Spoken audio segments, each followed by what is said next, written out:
Waalaikumsalam, silahkan masuk Mbak. Mari Mbak, silahkan duduk. Sebentar ya Mbak, saya ambilkan minum terlebih dahulu. Silakan Mbak. Terima kasih Bu. Kalau boleh tahu dengan Mbak siapa di sini? Nama saya Sumaya Bu. Oh, perkenalkan, nama saya Bunga. Apa kabar Mbak Sumaya hari ini? Alhamdulillah baik. Sendirian aja Mbak? Iya Bu, saya sendirian aja. Tinggal di mana nih kalau boleh tahu? Saya tinggalnya di Bekasi Bu, lumayan kok dari sini. Wah, sepertinya Mbak nih sangat membutuhkan saya ya sampai datang kemari. Iya Bu, saya dapat info dari teman. Katanya kalau misalkan ada masalah bisa datang ke Ibu untuk dibantu menyelesaikan masalahnya. Oh, berarti Mbak ini sudah paham ya apa tujuan kemari. Nah, ada masalah apa nih Mbak sampai datang ke sini? Jadi gini Bu, akhir-akhir ini nilai-nilai saya pada menurun semua. Terus juga saya jadi males-malesan buat ngerjain tugas. Kalau begitu kita akan melakukan konseling behavioral ya Mbak. Sebelum kita masuk ke inti permasalahan Mbak, izinkan saya untuk menjelaskan dari konseling ini ya Mbak. Jadi konseling behavioral ini memiliki tujuan yaitu menciptakan kondisi baru bagi proses belajar konseling yang berarti Mbak untuk mengubah sikap yang menyimpang menjadi perilaku adaptif dalam jangka waktu yang lama, baik dalam proses konseling maupun di luar proses konseling. Nah, di dalam konseling ini juga ada asas-asasnya Mbak. Yang pertama, asas kerahasiaan. Jadi, Mbak tidak perlu khawatir nih, apapun yang Mbak ceritakan kepada saya akan saya jaga kerahasiaannya. Yang kedua, ada asas keterbukaan. Harapkan Mbak Sumaya ini menceritakan segala permasalahan yang ada tanpa tutup-tutupi. Yang ketiga, ada asas kesukarelaan. Nah, di sini Mbak harus secara sukarela datang kepada saya dan harus secara sukarela pula menerima solusi yang sudah kita sepakati. Bagaimana Mbak? Ya Bu. Silahkan Mbak Sumaya jelaskan secara perlahan bagaimana awalnya bisa sampai nilai Mbak menurun. Ya, jadi kan saya mahasiswa semester 4 nih Bu. Terus saya merasa sekarang saya tuh jadi suka menunda-nunda pekerjaan gitu lah Bu. Seberapa sering Mbak melakukan hal itu? Sering Bu, apalagi sekarang kan saya di semester 4 ya Bu, tugas-tugasnya banyak. Terus apalagi kalau misalkan tugas itu susah gitu, saya makin males buat ngerjainnya Bu. Nah, menurut Mbak sendiri nih, perilaku Mbak itu baik nggak ya dilakukannya? Sebenarnya Bu, menurut saya itu tuh nggak baik Bu, karena kan saya juga keteteran nantinya, tapi susah banget Bu buat ninggalin keinginan-keinginan buat main sama teman, nonton drama, kayak gitu-gitu Bu. Oke, sekarang coba Mbak jelaskan nih secara rinci dan singkat keseharian Mbak di rumah mulai dari bangun tidur, berangkat kuliah, sampai tidur lagi. Seharian saya biasanya tuh bangun tidur, saya sholat, terus mandi, siap-siap buat ke kampus, makan, habis itu berangkat ke kampus. Di kampus saya kuliah biasa. Habis itu setelah selesai kampus saya biasanya main dulu Bu sama teman-teman. Ya masa nggak main kan Bu, anak muda gitu.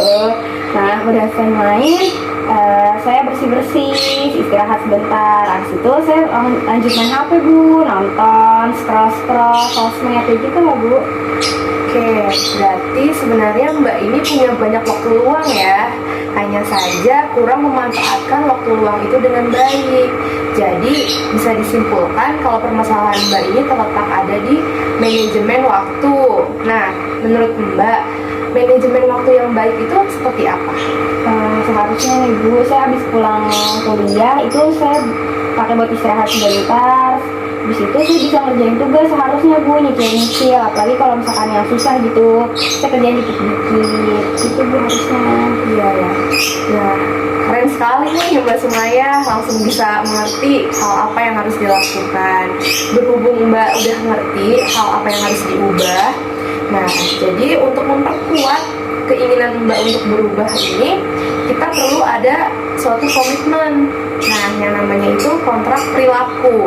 Jadi nanti ada suatu kontrak perilaku yang harus Mbak jalani setelah kita sepakati. Contohnya seperti ini Mbak. Jadi nanti Mbak tuliskan hal-hal apa aja yang mau Mbak ubah. Setelah itu Mbak baca dengan lantang ya. Nah, sebentar. Ini silahkan diisi.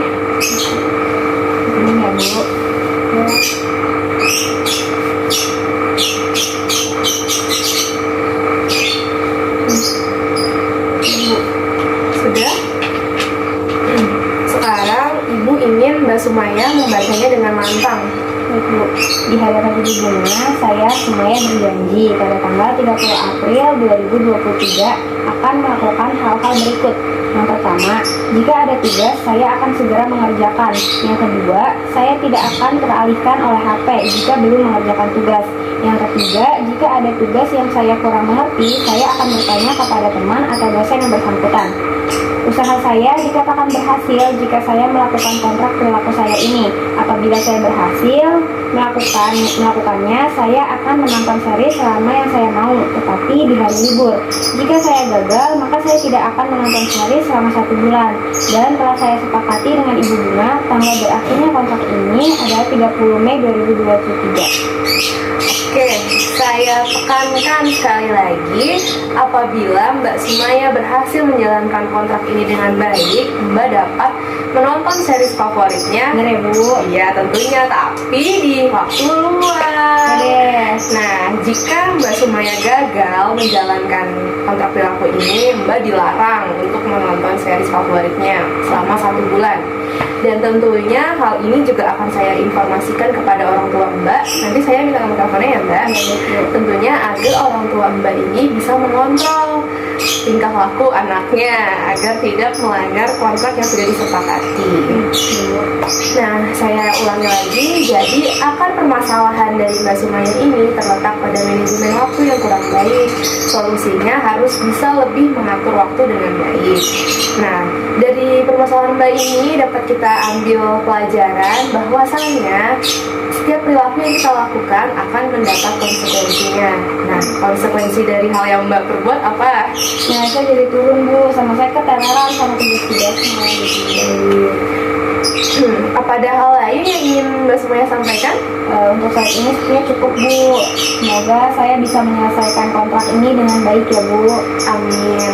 Untuk melihat keberhasilan kontrak perilaku yang telah kita sepakati, silahkan Mbak Sumaya datang lagi kepada saya setelah 2 minggu ya Mbak. Baik, Bu. Kalau gitu saya permisi dulu ya, Bu. Ya.